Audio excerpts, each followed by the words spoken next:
Welcome to Answers Unleashed, a talk show to help you reshape your brain with science and faith to find the answers in front of you.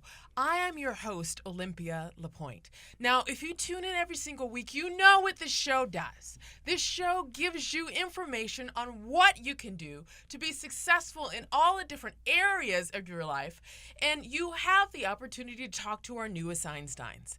These are individuals who come on the show and share with you information about how you can be successful in the different branches of fields and careers that exist, whether it be from technology, whether it be from entertainment, whether it be from authorship and journalism. We have experts here on the show that will guide you, help you, show you exactly what the mind frame it takes to be able to move forward into the field in which you always want to go into. Now, if you know anything, if you watch the Oscars, if you're a person that goes and you see TV shows, if you watch commercials, guess what? There are always a group of talented people behind such beautiful creations. And this entertainment that we see in Hollywood doesn't just come out of thin air, but it's hard, long hours of work. And today, you're going to find out if you want to go into this business, if you want to go into the Hollywood business, you're going to find out today the steps it takes to get there. Now, you know that this show is always about introducing great people. So today, we have Rex Talent Management Company here with us, and we have Rexina Mize, and we have Minh, Nguyen here, who are representatives of the Rex Talent Management Company, who has been, boy, you have been like around for a while. When did you originally start? It was, I would say it's been almost 7 years now. 7 years 7 now. years. And you have, and your team has been influential in management. Now, if you are a person, if you're a listener, if you're a watcher, if you're a person who is wanting to find out what it takes to find the right management, go into this field and actually be represented in a way that's going to be significant in your life, this is a show you want to listen to. Now, I'm really fascinated by your background, Rex. Now, you and I met years ago, and it was the funniest thing. Listeners, you would just be so amazed. Rex and I originally met years ago because Rex's daughter needed mathematics tutoring. If you know anything about me in the show, you know that my background's been science, and I love sharing science with people.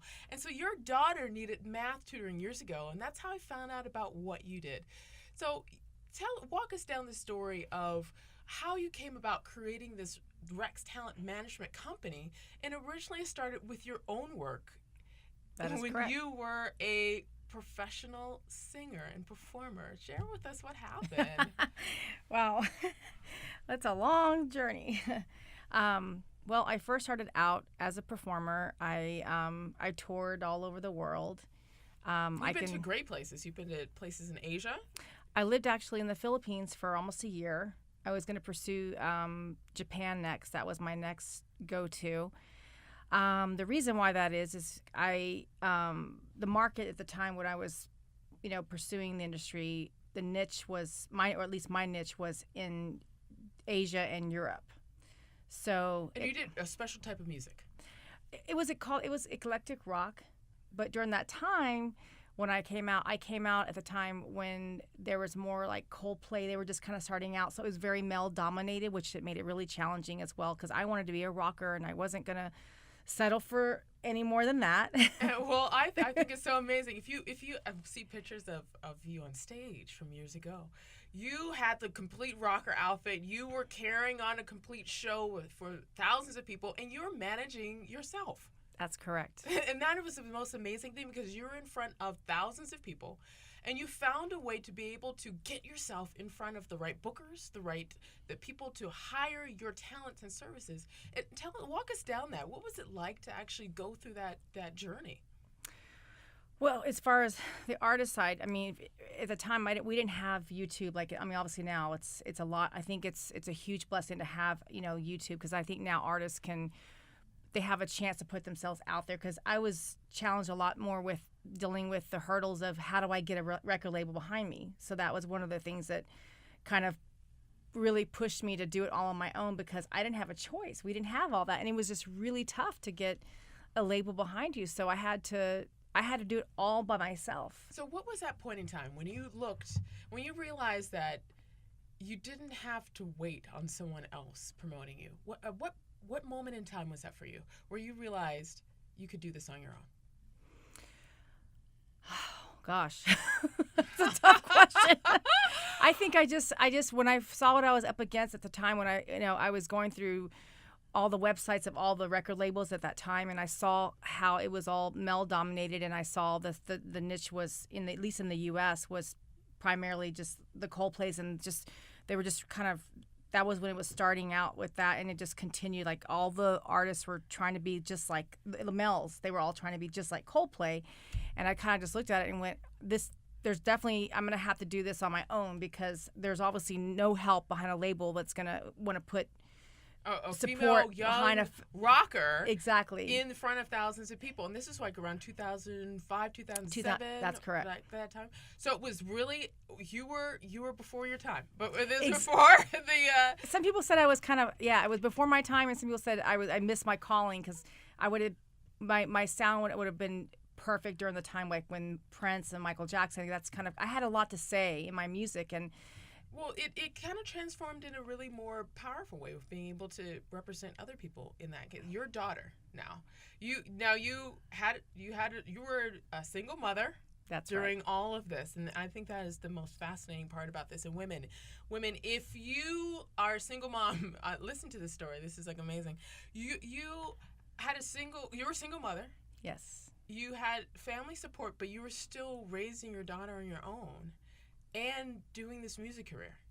And you realized that your daughter was also talented. Tell us about that. She was she was the one that was really bothering me about it at a young age. She was asking me, how do I get inside the TV? She was saying this around maybe the age of 3 years old. She kept pointing at the TV and saying, how do I get inside the TV? And I didn't understand at the time what she meant because, kids just say random stuff.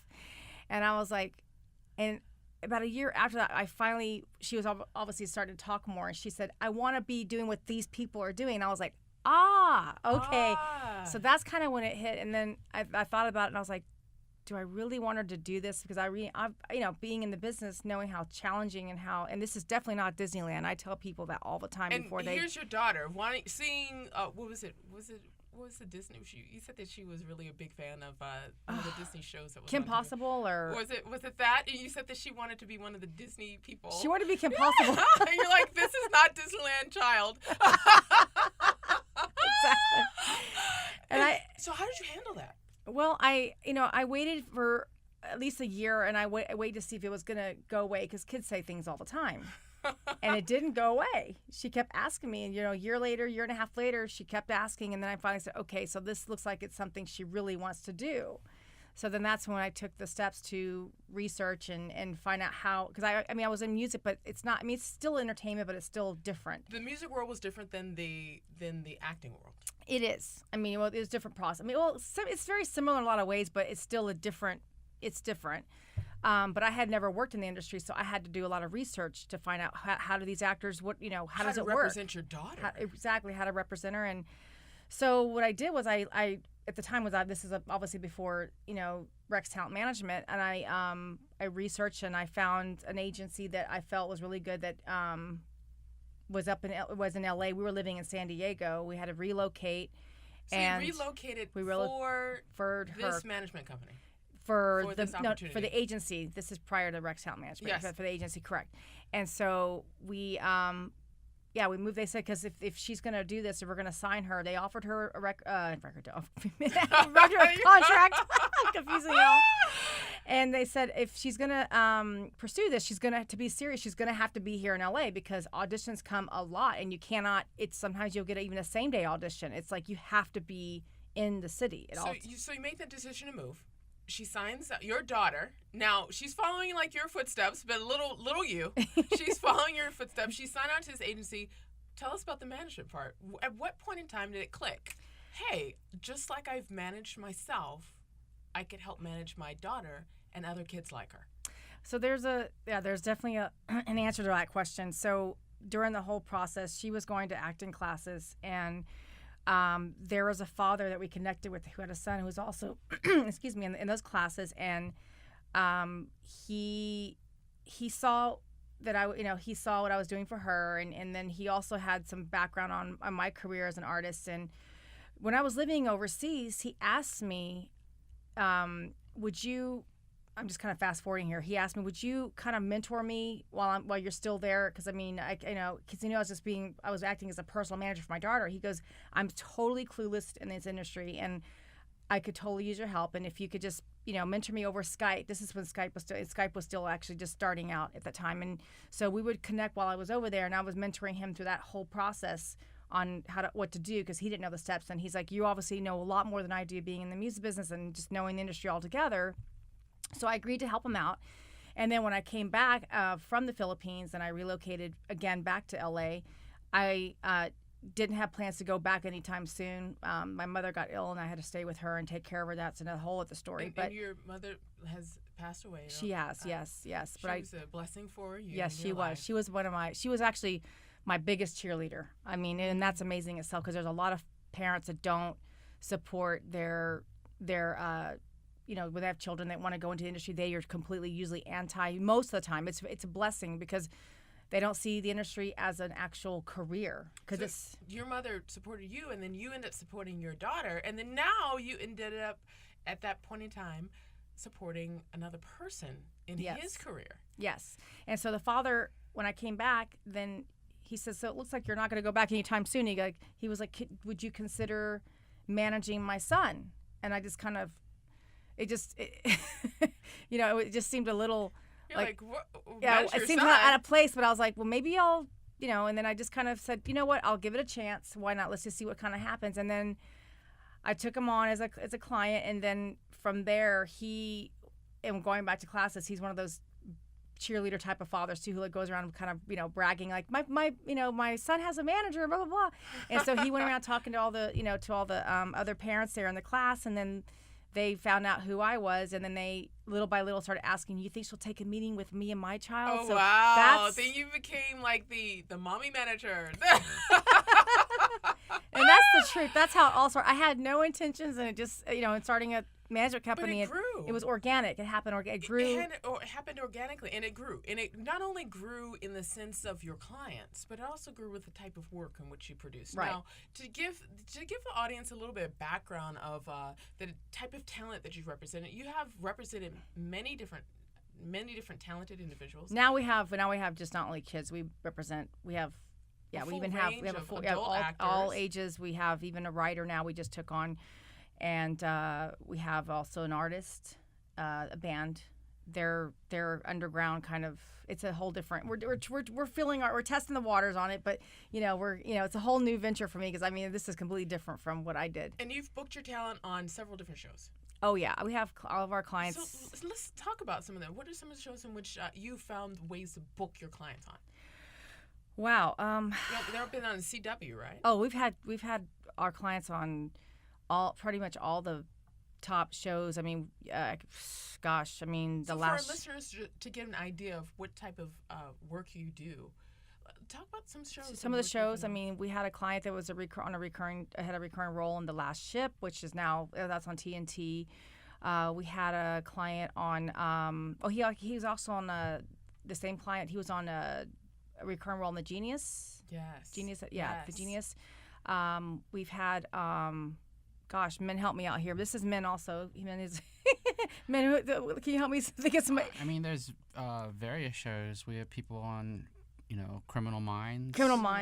On CBS. NCIS.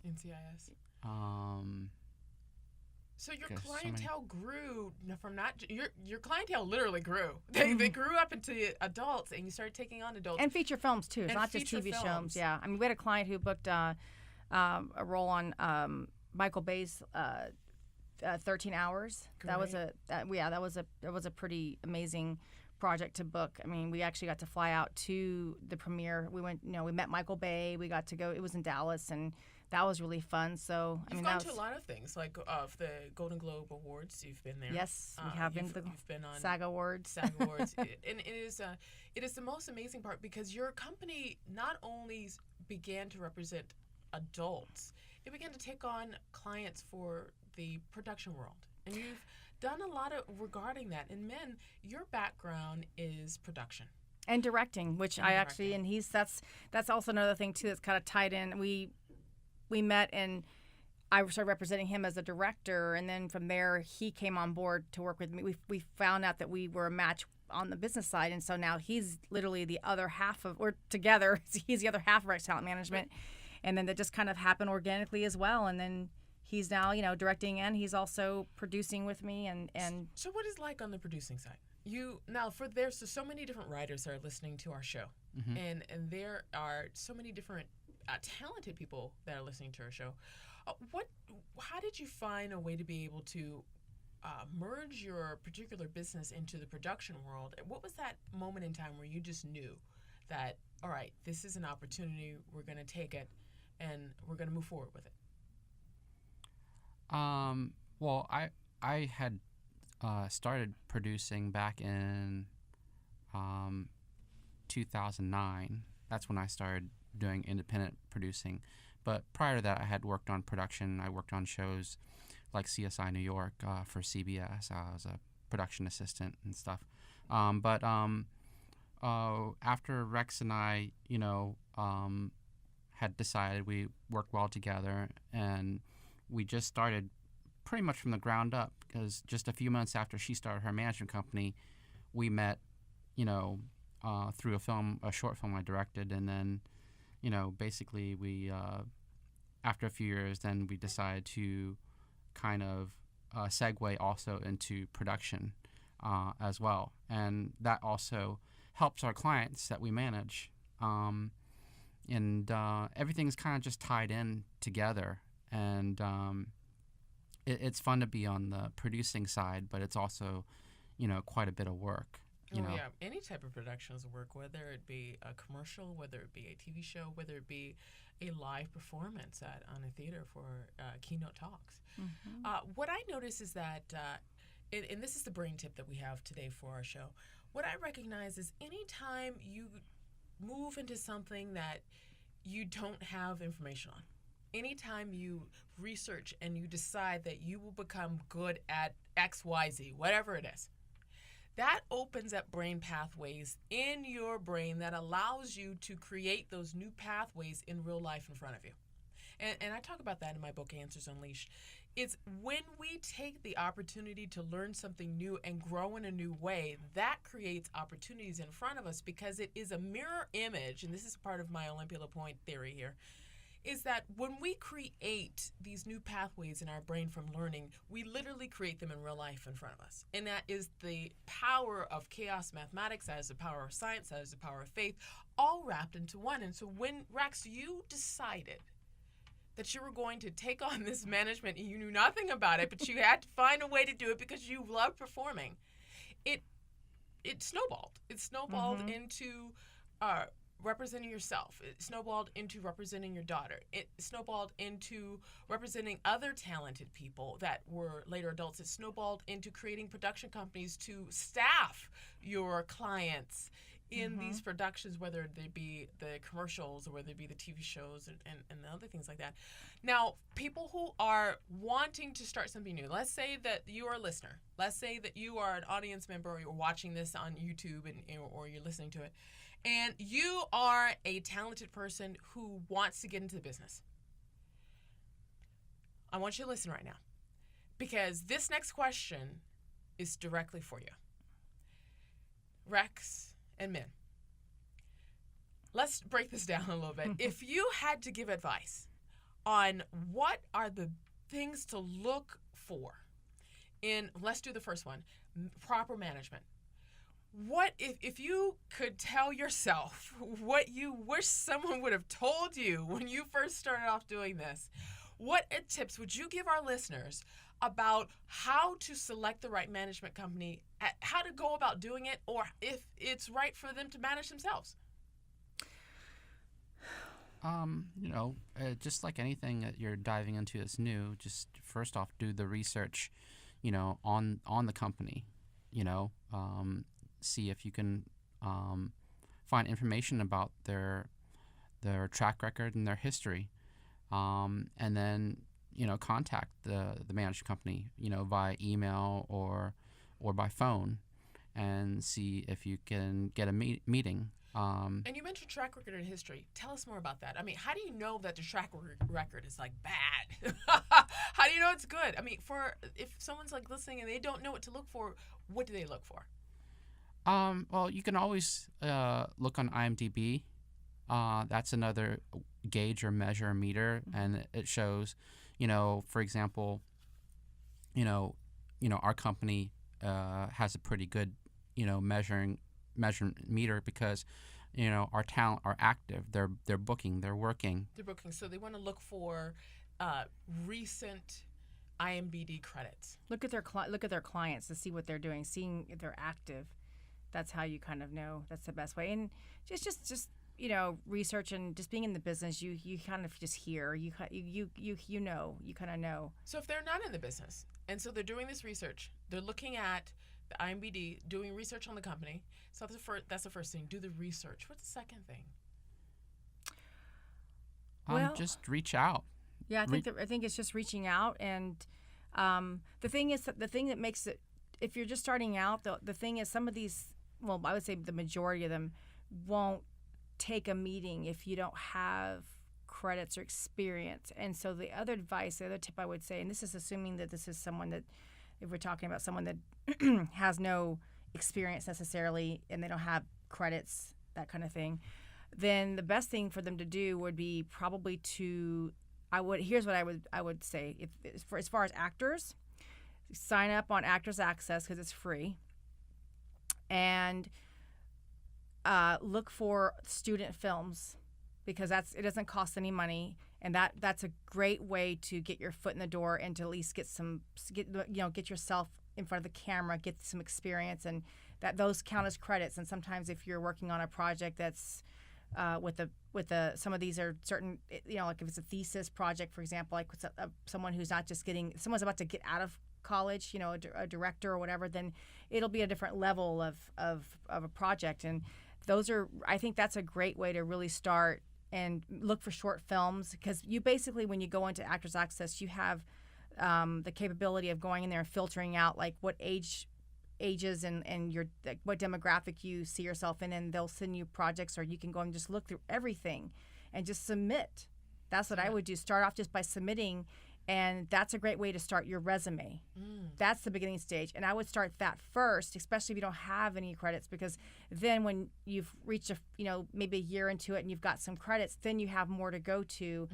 That we have more to give the reps that so they can see the person's talent, right? And you can also share like maybe a link. You have something on tape. And even before that, you might want to look into taking some acting classes.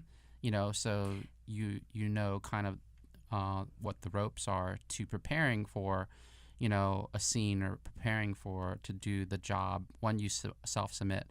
Now, Actors Access is free to sign up.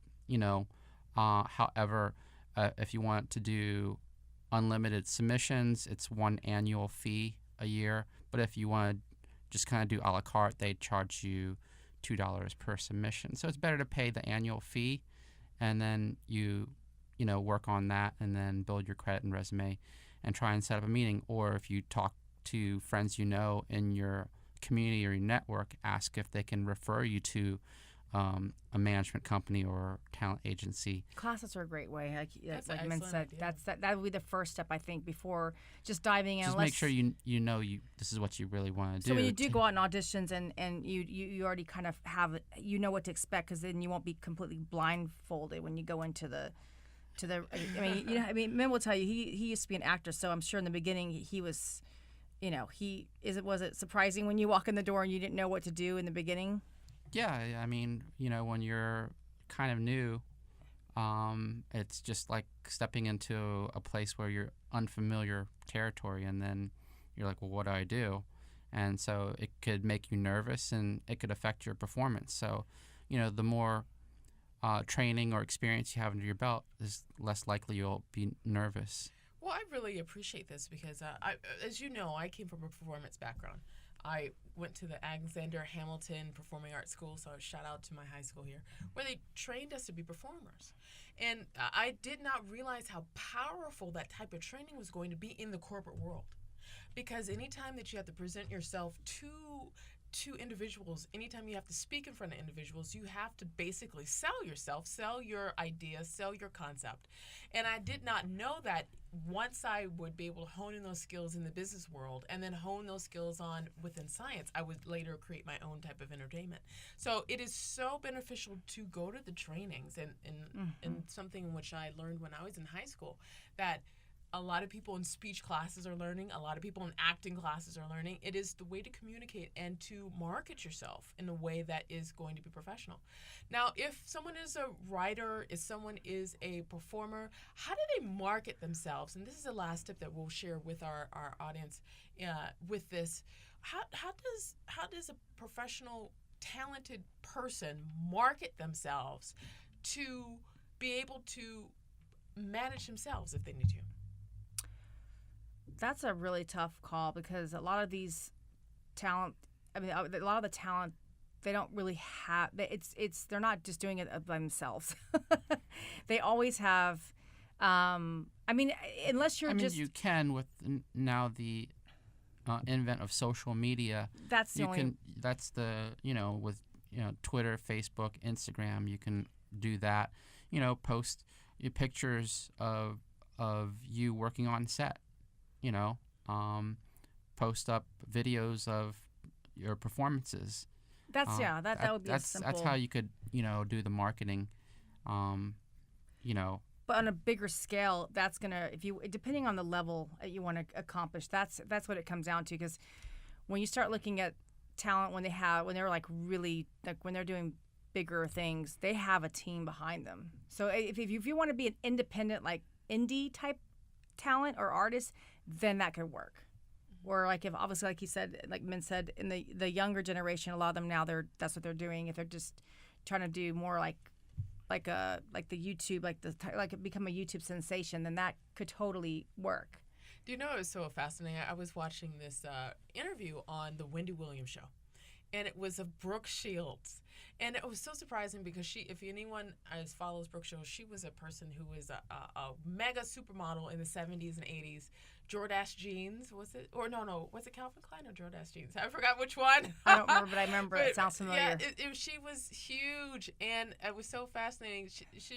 Her family was like before they invented the Kardashian approach, like a Kardashian amount of promoting themselves, and she had no manager, and she had no agent, and she was out there booking these major roles, and it was encouraging. Because there's so many people out there who want to find out about how to be represented in a way in the industry that's going to be successful.